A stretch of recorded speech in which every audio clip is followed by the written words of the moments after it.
Enfant de René Desforêts et d'Edmé du Petit-Thouars. Passe sa première enfance tantôt à Paris, tantôt dans la maison familiale située dans le Berry.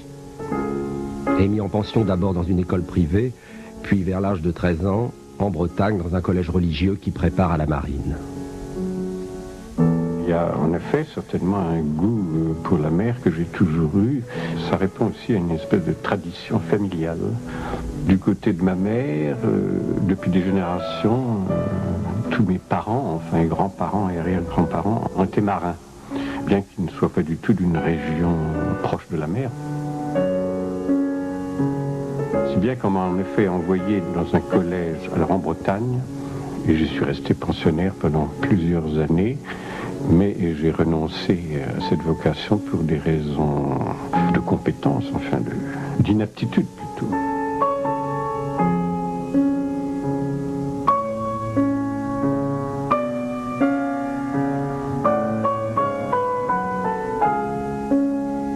Desforêts dans un collège religieux extrêmement contraignant avec des maîtres qui sont très intransigeants. Si ce rapport à l'enfance est très central dans l'œuvre de Desforêts, c'est parce qu'effectivement, il nous met en rapport aussi à un moment de l'expérience humaine très central dans les livres de Desforêts, qui est l'adolescence.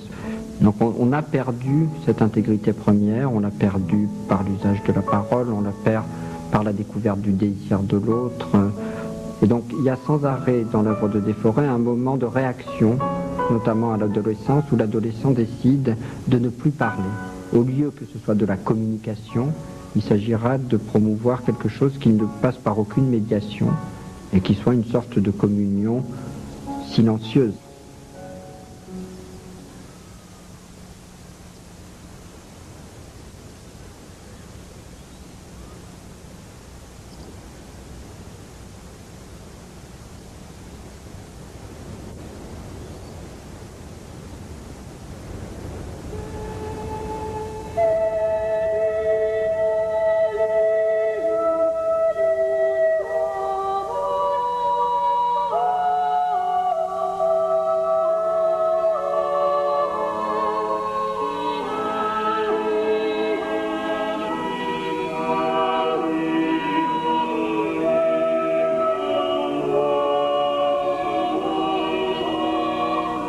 Ce qu'il éprouve, tandis qu'il se tient debout au milieu des choristes, c'est d'abord cette vieille jubilation élémentaire que procure toujours la communion dans le chant, mais aussi la peur instinctive de se laisser dominer par elle, jusqu'à atteindre ce point d'ivresse désordonnée où l'esprit fléchit et renonce à s'opposer à ce qui pourrait provoquer sa perte.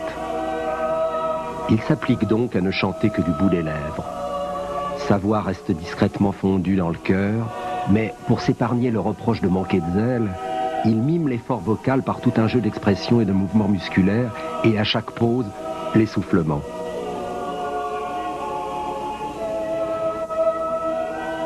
C'est donc cet enfant qui, pour avoir dénoncé un autre enfant, subit une espèce de torture mentale. C'est une histoire qui m'est réellement arrivée.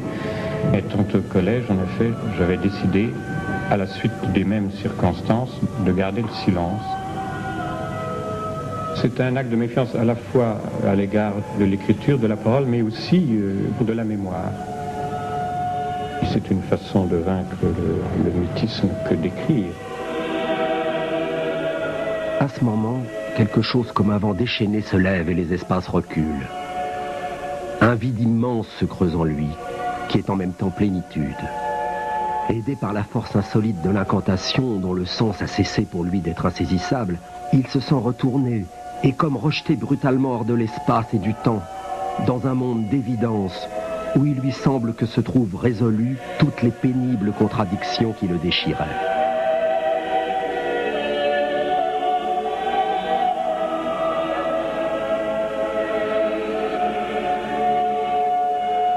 Le chant sacré accompagne ce phénomène de transfert, et bien qu'il n'en soit encore qu'un des plus négligeables interprètes, il se figure orgueilleusement que c'est de lui seul que ce chant est issu, qu'il est ce chant même.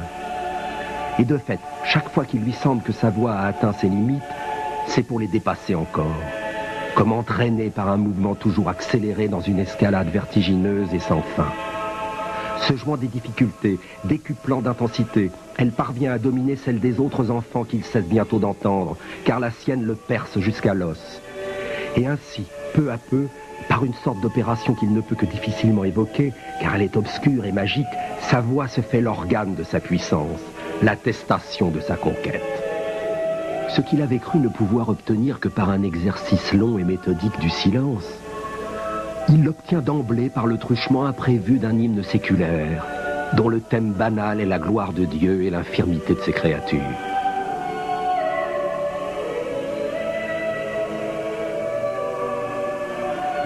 Le chant est un peu donné comme une possibilité de salut, encore que il ne semble pas qu'on obtienne le salut par le chant, ni d'ailleurs par quoi que ce soit.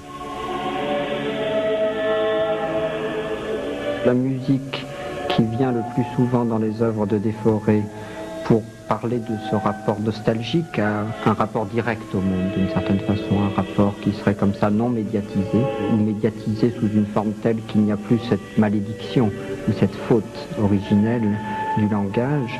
Ce qui est intéressant dans l'œuvre de Desforêts, je trouve, c'est que cette musique est très souvent une musique chantée.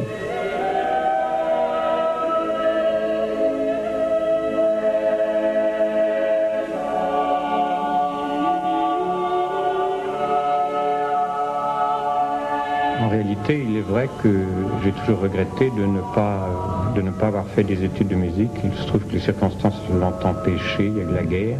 Mes parents m'ont pas orienté dans ce sens, mais j'ai toujours considéré que la littérature était comme un pis-aller. 1936-1938, études de droit et de sciences politiques, mais s'intéresse principalement à la littérature et à la musique. Donne des chroniques musicales ou littéraires dans diverses revues obscures et éphémères.